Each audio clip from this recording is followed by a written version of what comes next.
저는 이순신이라는 이분을 사실은 존경한다는 걸 넘어서서 경외합니다. 그리고 그분의 인생 중에서 마지막 전투에서 굳이 패주하는 적선을 쫓아가면서 그렇게 극렬하게 전투를 이어가다가 굳이 왜 그 위험을 감수하고 사망하셨을까? 그 생각을 해요.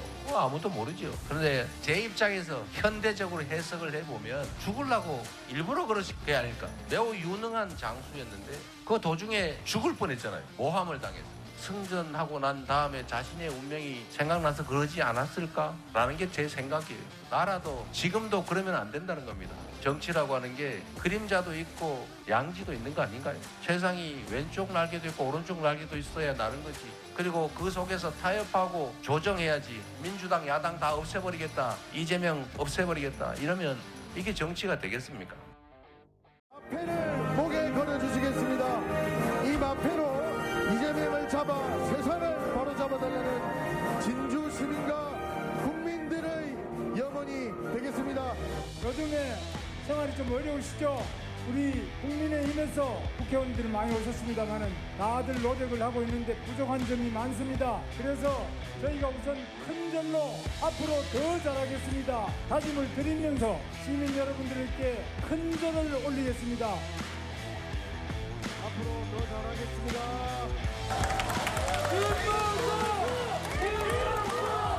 우리 대한민국을 꿋꿋하게 지켜오는 위대한 진주정신, 나라를 위해서 몸을 다 바치는 동계정신, 호국정신, 그리고 나라를 사랑하는 정신, 교육하는 정신, 과학하는 정신, 경제하고 민생을 챙기는 정신, 이런 정신을 듬뿍 받아서 대한민국을 더욱 위대하게 만들겠습니다. 본인은 이순신 장군은 뭐 우리 어렸을 때 배웠던 성웅이죠. 나라를 구한. 제가 묘하게 어제 이 인근 서점에서 이순신 관련 영자책을 하나 사서 읽다가 나왔는데 오늘 주제가 이렇게 됐네요. 뭐 이순신 장군 하면은 일본의 최고의 명장인 도고라는, 그러니까 발틱 함대를 무너뜨린 러일 전쟁 때 그 장군이 나를 이순신 장군과 비교하지 말아라.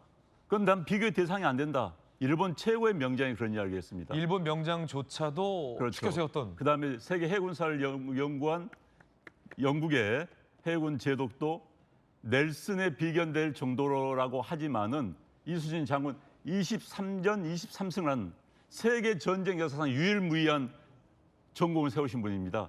그런 영웅과 비교하는 것 자체가 저는 좀 솔직히 좀 그렇다는 생각이 들고요. 그런데 방금 표현 중에 이순신 장군님한테 어떻게 죽으려고 하는 표현을 씁니까? 그 표현이 굉장히 전 아니었어요. 저건 아니었다는 생각이 들고요. 그리고 이제 본인이 이순신 장군과 연계하는 것은 이제 모함을 받았다. 네네. 그래서 죽을 뻔했다. 이제 이 측면인데, 자, 대한민국의 사법 시스템 하에서 대법원에서 유죄 취지의 판결을 내린 것을 모함을 받았다고 할 수 있을까요? 유죄 취지의 판결을 내린 것을 얻기 위해서 지금 온갖 무리수를 두고 있는 거 아니겠습니까? 이순신 장군은 모함을 당해서 묵묵히 당했습니다. 그러나 이순신 장군의 필요성을 느낀 신하들의 조언에서 선조가 할 수 없이 손을 놓을 수밖에 없었던 것이죠. 그리고 이순신 장군은 자리를 탐하지 않았어요. 제 이름 말하려니까 참 목이 맵니다만 이순신 장군은 이랬습니다. 당신 유성룡과 인척관계에 있으니까 당시 인사권을 쥐고 있던 유성룡에게 한번 찾아가 봐라. 싫다. 가까이 가기도 찾아가지 않겠다. 왜? 오해받기 싫으니까. 그렇게 이순신 장군은 무리하게 권력을 추구하지 않았습니다. 무리하게 정말 주위 측근들을 희생시켜가면서 그러지 않았거든요. 그래서 이순신 장군과 비교하지는 하고는 싶겠지만은 저런 식으로 비교를 해서는 안 된다는 생각이 들고요. 마지막으로 방금 이재명 후보가 왼쪽 날개도 있고 오른쪽 날개도 있어야 나라에 된다는 말, 대통령이 된다면 그걸 꼭 명심해 주기 바랍니다. 네. 이제 본인을 없애기 위해서 왼쪽 날개를 붕괴시킨다라는 표현을 한 것 같지만은 혹여 대통령이 된다면은 역사는 왼쪽과 오른쪽 두 개의 날개를 같이 저어야만이 또 독수리는 날 수 있습니다. 수레바퀴도 왼쪽과 오른쪽 바퀴가 같이 써야만이 갈 수가 있습니다. 그런데 이제 아마도 저는 제일 두려운 게, 내란 청산이라는 이름하에 온갖 특검을 만들어서 우파를 붕괴시키려고 하는 그런 음모가 나오지 않을까 상당히 우려가 되는 그런 순간입니다. 저는 이렇게 생각합니다. 이순신 장군과 본인을 동일시한 게 아니에요. 경애란 말을 썼지 않습니까? 경애란 말은 존경, 또 심지어 그 존경을 넘어서서 약간 그 두려움의 대상까지 가는. 그러니까 그만큼 그것은 그 우리가 보통 그 하느님이나 신에게 경외감을 갖는다 이런 얘기를 보통 많이 하잖아요. 그러니까 내가 이순신하고 같은 존재다 이런 얘기를 하는 건 아니에요. 자기가 본받고 따르고 싶다는 의미지 동의시했던 건 아니기 때문에 마치 나를 이순신하고 똑같다 이런 사람으로 얘기한 그런 그 과대 이렇게 그 스스로를 그렇게 평가는 아니고 네네. 다만 본인은 이순신 장군의 몇 가지 점을 그 담고 싶어 했던 것 같아요. 죽으려고 했다 이게 표현이 그런데 죽으려고 했다라는 것은 이순신 장군이 죽음을 각오하고 한 거죠. 그러니까 본인 역시 지금까지 정치 역정 또 자기가 대통령 되려고 하는 그 핵심은 어떤 개인적인 영달이나 이런 것보다는 공인으로서 공적 마인드를 갖고 대한민국이라는 나라를 어떻게 이끌어갈 것인가는 뭐 죽음을 각오한다. 현실 정치에서 전쟁터가 아닌 이상 죽음을 각오한다고 얘기할 수는 없는 거 아니겠습니까? 거기에 핵심은 나 개인의 영달이 아니라 대한민국과 국민을 위해서 내가 뭘 할 건가 하는 공익적 마인드를 강조하기 위한 것이 아니었을까 생각하고요. 저는 한 3가지 포인트가 있다고 생각을 합니다. 이재명 후보가 첫째는 정치보복하지 않겠다. 그리고 나가서 통합하겠다. 그리고 더 나가서 위기를 극복하는 리더십을 보여주겠다. 이 3가지가 어제 그 연설의 핵심이라고 좀 봅니다. 네.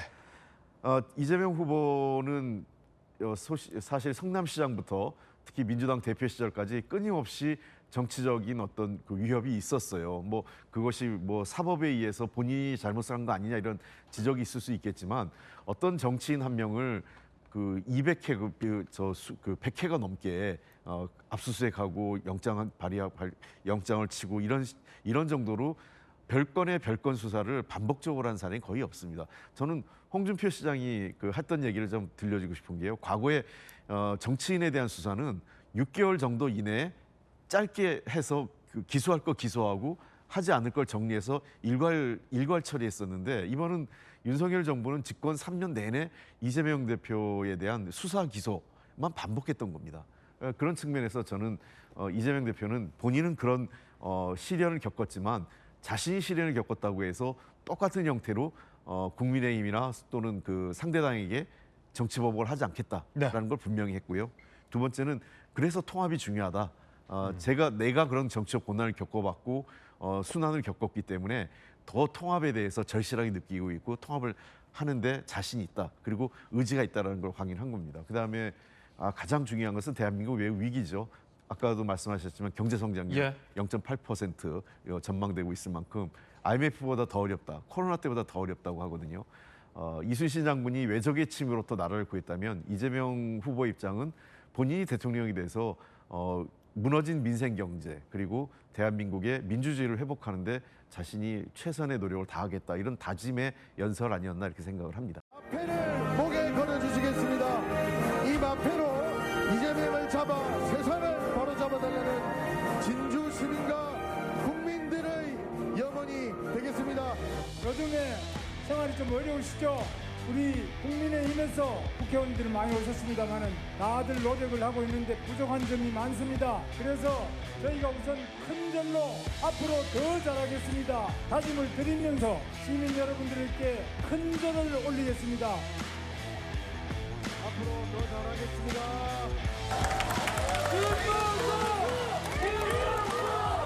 우리 대한민국을 꿋꿋하게 지켜오는 위대한 진주정신, 나라를 위해서 몸을 다 바치는 동계정신, 호국정신, 그리고 나라를 사랑하는 정신, 교육하는 정신, 과학하는 정신, 경제하고 민생을 챙기는 정신, 이런 정신을 듬뿍 받아서 대한민국을 더욱 위대하게 만들겠습니다. 절하시는 모습을 보니까 이게 선거 전략 중에 읍소 전략 중 하나죠. 선거 때 그렇게들 절들을 하세요. 그러니까 사죄의 절을 하는 건데 제 기억에 선거 때 절한 분들 이기는 거 본 적 없습니다. 그러니까 절을 했다는 것 자체가 본인들 이번 선거 과정에서 본인들의 과오가 엄청 컸다는 걸 인정하는 거거든요. 국민들께서 분노한 걸 알고 계시는 거거든요. 그렇기 때문에 그런 거에 대해서 물론 읍소하고 사죄하고 사과하는 것부터가 어떻게 보면 잘못을 저지른 진영의 선거의 시작일 수는 있습니다. 그렇기 때문에 의미는 있습니다만 저렇게 뭔가 사죄로 시작했다는 것 자체가 이번 선거가 왜 치러지는지를 국민들께 다시 한번 인식시켜 드리는, 결국 윤석열 전 대통령의 위헌 위법적인 비상계엄 때문에 이런 수백 수천억을 들어가면서 지금 선거를 치고 있는 거 아니겠습니까? 자, 일단 그래서 그 부분을 지적하고 싶고, 지금 뭐 어사, 뭐 마패 뭐 이런 것들을 얘기하고 계신데, 지금 보수 진영 국민의힘의 대선 후보가 이야기해야 되는 것은 결국 또 안티테제거든요. 결국 이재명 후보 잡으러 가겠다, 이런 메시지를 보수 진영에서 듣고 싶어 하지 않으세요? 그러니까 제 주변에도 보수 지지하는 분들 많은데, 그런 분들 이야기를 들어보면 그런 분들 자존심이 엄청 셉니다. 대한민국의 보수 지지층은 엄청 큰 자존심을 갖고 있는데, 자부심과 자존심. 근데 그게 다 무너져버린 상태거든요. 그거에 대해서 어떻게 회복시켜 줄 것인가?